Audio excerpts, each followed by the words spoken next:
Bangladesh has about 95 million phones right now, and it's soon approaching 100 million phones.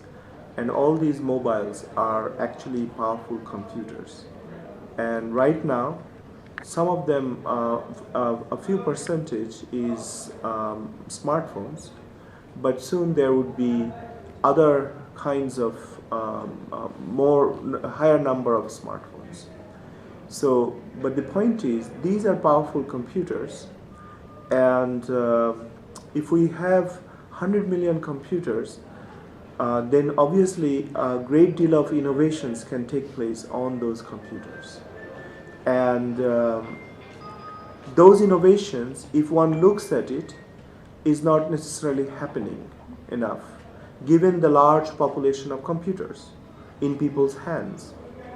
So I believe the reason it's not happening is that mobile phones are not like internet-based computers. There is a difference. Of course, this can happen in two ways. One is that either mobile companies see themselves as providers of connections and they make money by providing those connections, but entrepreneurs are allowed to make new applications on those mobile phones. But they have to be protected by regulators from the mobile operators. The other alternative is when all the mobile phones would become smartphones. At that stage, if we can produce a lot of hotspots, then that would be another way for these computers to be really utilized in their full potential. Namely, they would act as genuinely like computers without having to depend on the mobile phone network, because then they could be going over IP, namely as in the hotspots that the phones could be working like you could have as regular computers. But until that happens, I think mobile operators have a tremendous opportunity of not being predatory on these operations, but simply allowing them to operate as entrepreneurs, as separate companies, and they just provide the pipes, they just provide the connections. They have to hold themselves back, not and allow those entrepreneurs create their applications, and then this will blossom in a much bigger way. And in the end, the mobile companies would make more money. They could be selling their pipes in far larger volume than they can now. Okay, so they have to allow the emergence of these various applications made by the local entrepreneurs. This will give rise to a massive entrepreneurial, innovative culture here if mobile phones genuinely provide that access and that connections among people, not necessarily trying to provide those services all by themselves.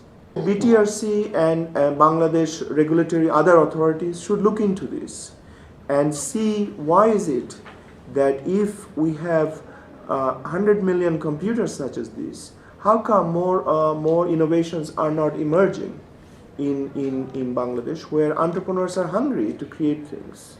I saw this in the conference.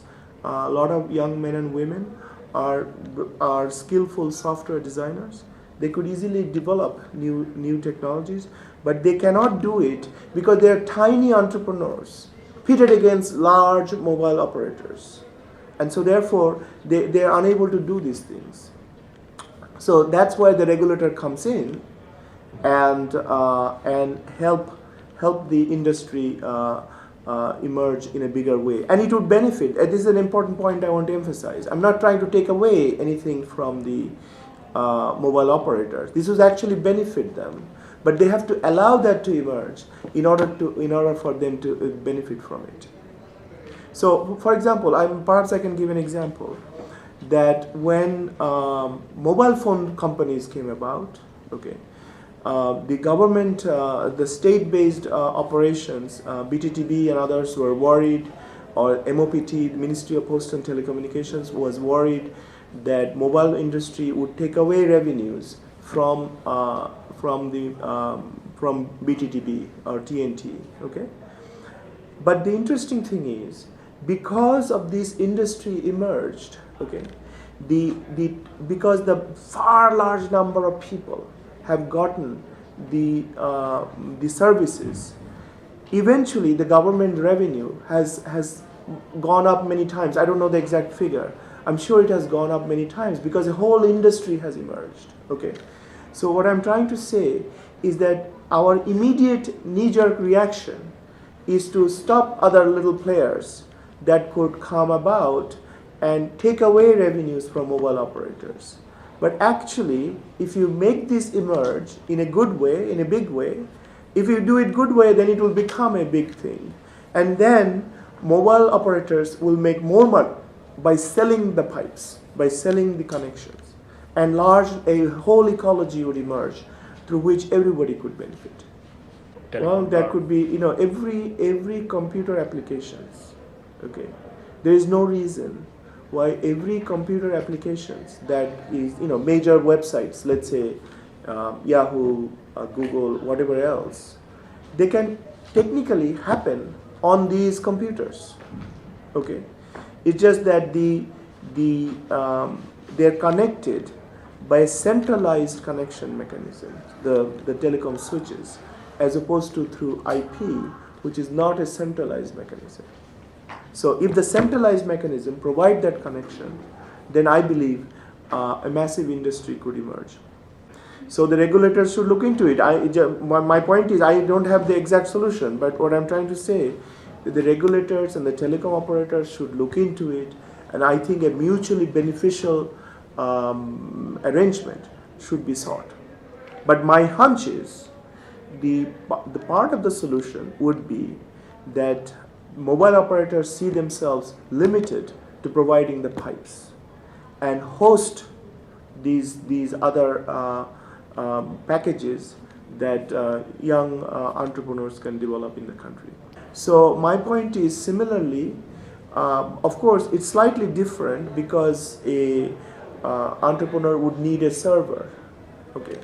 But the bottom line is, this is a very powerful computer, far more powerful than the desktop computers we used to have when the internet emerged. You see my point? I hope that the Priyo.com readers would enjoy more of the content that you produce, and I wish you good luck. And I think it is a country of 160, 170 million people. So there is a massive market, and also great opportunity for a big network effect, because when a large number of people are connected, then every connection is more valuable because so many people can be reached through that.